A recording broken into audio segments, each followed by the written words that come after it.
ka pa sa replace ko. Pinag-iinitin mo, pinag-iinitan mo kasi ang tao eh. Hindi nyo pwede kaming i-cut salary. Ikas mo lang po, ma'am!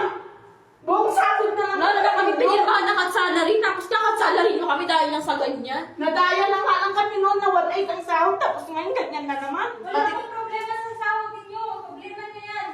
Hindi may damay dyan. Dahil ang sinabi mo, baby, sa lumipura, pero nagtrabaho. Sinipura ako ako. Tapos Wala